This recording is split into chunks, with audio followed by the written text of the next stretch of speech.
नमस्कार, आदाब, सत श्री अकाल।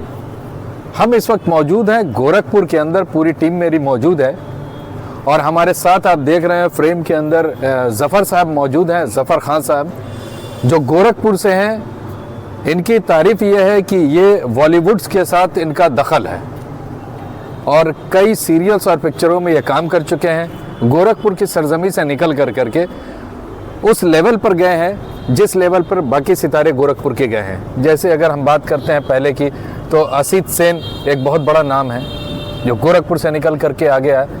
नई जनरेशन की अगर बात करते हैं तो जुगल हंसराज हैं। थोड़े से और पीछे अगर जाते हैं तो सौरभ श्रीवास्तव हैं। सौरभ के बारे में शायद उतना नोन फेस नहीं है, उनका थोड़ा एक जिक्र कर देंगे कि वो कहाँ पर हैं, तो अभी दर्शकों को समझ में आ जाएगा कि किस सौरभ के जिक्र हो रहा है। जॉली एलएलबी में वो एज ए जज बने हुए थे तो वो भी गोरखपुर से हैं। और इत्तेफाक है कि अभी कुछ दिनों पहले गोरखपुर आए थे, पैदा यहाँ हुए और उसके बाद पैदाइश के बाद उनकी शिक्षा दीक्षा सब बाहर हुई और ज़िंदगी में पैदा होने के बाद पहली बार वो गोरखपुर आए। गोरखपुर आने के बाद बड़े भावुक भी हुए इस सरजमी पर आने के बाद। तो हम इनसे जानने की कोशिश करेंगे कि ये सफ़र, गोरखपुर से ये सफ़र निकला और निकल करके मुंबई की चकाचौंध 70 mm सेटेलाइट पे पहुंच गया, कैसे?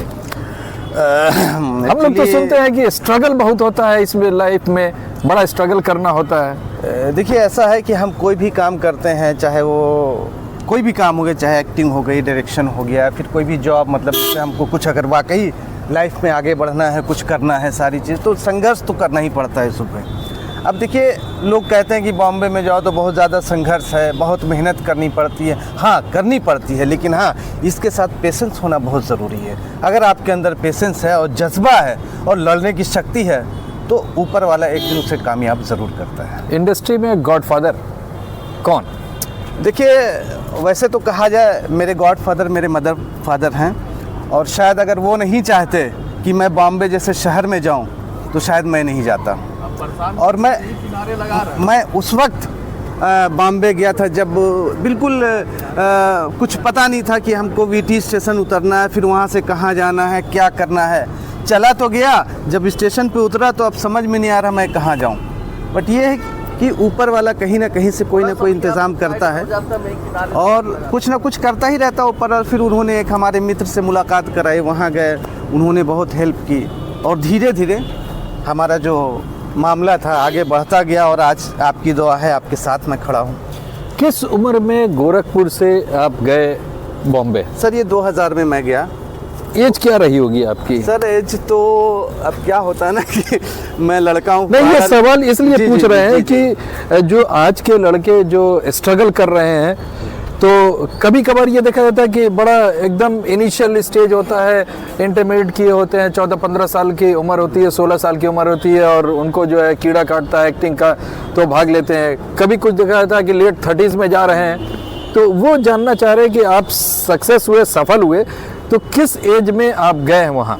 देखिए, सबसे पहले तो मैंने ये सोचा, लोगों ने, बहुत सारे लोग बोले कि यार आप एक्टर हो, बहुत अच्छी एक्टिंग करते हो, सारी चीज़ें थी। बट मैंने ये सोचा कि सबसे पहले अपने आप को परिपक्व कर लूँ, अपने आप को इस लायक कर लूँ कि जब इंडस्ट्री में जाऊँ और कहीं मैं कैमरे के सामने खड़ा हूँ और किसी से बात करूँ या कोई भी सीरियल करूँ, वहाँ ऐसा ना हो कि लोग बोले यार कौन सा नया लड़का आ गया। इसलिए मैंने यहाँ पर 8 साल संघर्ष किया, थिएटर किया, और जब उसमें रम गया, बॉम्बे में नहीं, यहाँ गोरखपुर में थिएटर किया, जब उसमें रम गया और मुझे गोरखपुर की थिएटर की बात कर रहे हैं तो कौन से संस्था के साथ आप कर रहे हैं? सर, मैं वैसे जुड़ा था मंजूश्री से, शैलेश श्रीवास्तव थे उसमें, और दीप शर्मा जी की दर्पण, उससे भी मेरा बहुत अच्छा संबंध था। और पीयूष कांत जी जो है नहीं रहे हमारे बीच। एक वक्त में माथुर साहब भी उससे अटैच हुआ करते थे। जी, माथुर साहब थे, और माथुर साहब के साथ भी मैंने एक प्ले किया है, वो नाम तो हम नहीं बता पाएंगे, बट हाँ ये था कि एक प्ले उनके डायरेक्शन में मैंने किया था। माथुर साहब तो एक माना जाना नाम। माथुर साहब सर वो हमारे लिए लीजेंड हैं और बहुत कुछ सीखा उनसे। तो यहाँ 8 साल की मेहनत कर करके एक स्टेज पे स्टेज का जो परफॉर्मेंस होता है और जो पिक्चर का परफॉर्मेंस है, सेलुलाइट या सिनेमा की बात जी करें, जी जी जी सिनेमा में जो हमने सुना है वो रीटेक के चांसेस होते हैं, मगर स्टेज पर रीटेक का चांस नहीं होता है। सर आपको बता दें, जो आदमी स्टेज कर लेगा ना उसके लिए सिनेमा बहुत इजी हो जाता है। और दूसरी बात ये कि स्टेज पर क्या- तुरंत रिस्पांस मिलता है। यही कारण है क्या कि नसरुद्दीन शाह, आप हिस्ट्री ले लीजिए, जितने भी थिएटर से गए आज भी वो नाना पाटेकर, बिल्कुल ये सब टॉप पे जाकर ओमपुरी साहब थे, ओमपुरी ये साहब, सारे लोग थिएटर से थे और आज भी उनका जलवा बरकरार है। तो यहाँ से जब आप बॉम्बे पहुंचे तो बॉम्बे पहुंचने के बाद ब्रेक थ्रू कैसे मिला, कितना संघर्ष करना पड़ा? 8 साल यहाँ तो आपने लगाया, उसके बाद सर संघर्ष तो बहुत करना पड़ा मुझे, बॉम्बे में भी, इस 8 साल के बाद भी। हाँ संघर्ष तो बहुत करना पड़ा। वहाँ गए, मेरा कोई गॉडफादर नहीं था और इत्तेफाक से हमारे एक मित्र थे जो सहारा इंडिया में बड़े लेवल पर थे, एक अधिकारी थे वहाँ पर।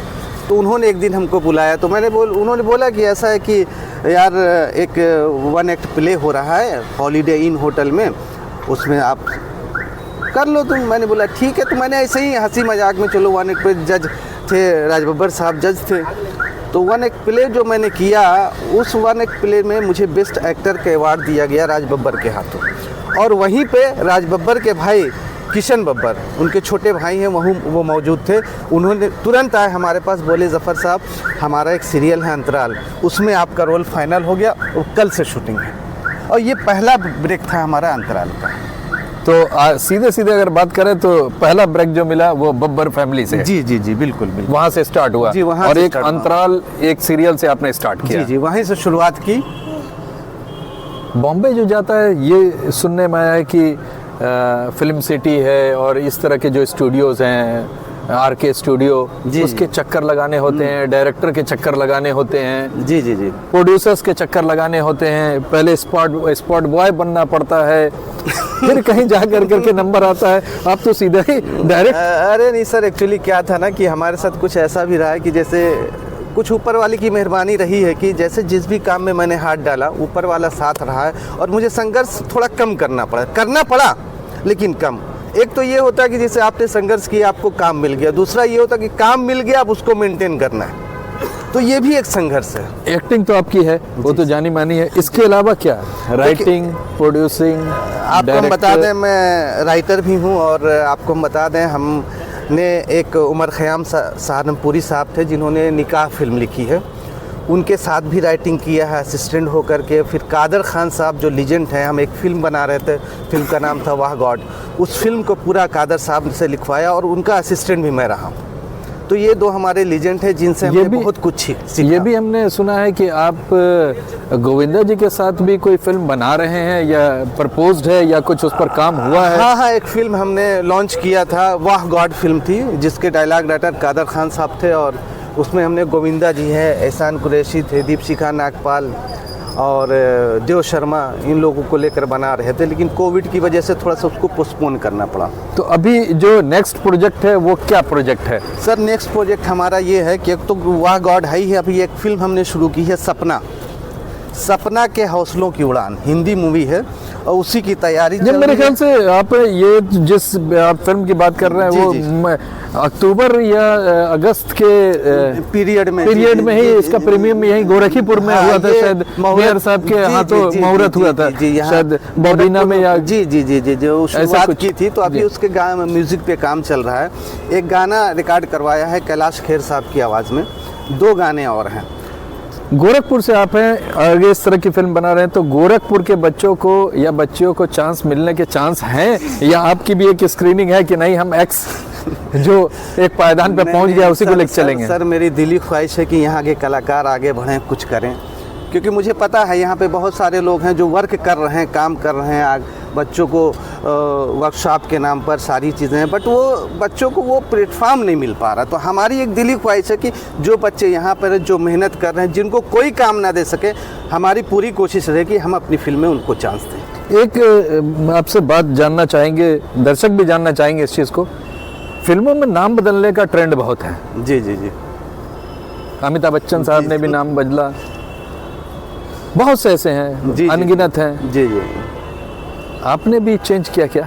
नहीं, हमने नाम तो चेंज नहीं किया। मेरा नाम ज़फ़र खान है, वहाँ भी है, यहाँ भी है। बट हाँ, एक चीज़ था कि एक बार एक इंटरव्यू हमारा बॉम्बे में चल रहा था, तो कुछ लोगों ने एक क्वेश्चन उठाया कि यार सर आप गोरखपुर शहर से हैं और ज़फ़र नाम है, तो आप गोरखपुरी क्यों नहीं लगाते?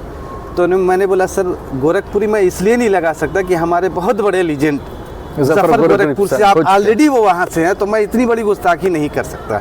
ज़फ़र खान है तो ज़फ़र खान रहेगा। एक बड़ा महत्वपूर्ण सवाल। जी सर। ज़फ़र खान जब आईने के सामने खड़े होते हैं तो कौन होता है? सर देखिए, ज़फ़र खान तो आपको हम बता दें, मैं बेसिकली राज खन्ना का बहुत बड़ा फ़ैन रहा हूँ और मैं एक्ट करता हूँ। जैसे कभी टाइम पास हुआ तो रील्स भी बना लेता हूँ, तो थोड़ा सा लोग बोलते हैं, मुझे तो ऐसा नहीं लगता, लोग बोलते हैं कि यार आप तो राज खन्ना की झलक लगती है और टोटल राज खन्ना लगते हो।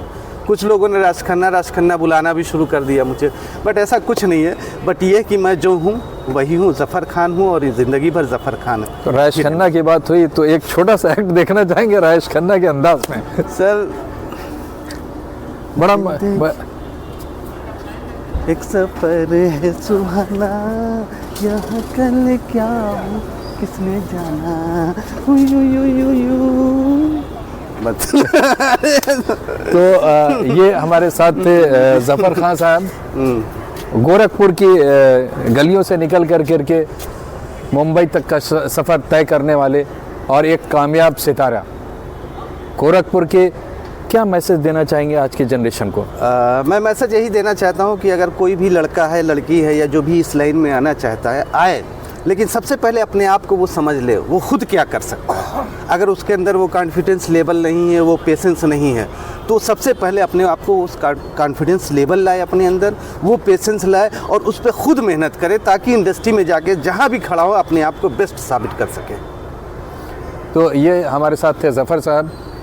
इन्होंने बड़े बेबाकी से सारे सवालों का जवाब दिया, बड़े बेबाकी से अपनी ज़िंदगी के बारे में बताया, मैसेज दिया। इन्होंने साफ कहा कि लगन के साथ काम करें तो सफलता ज़रूर कदम चूमेगी।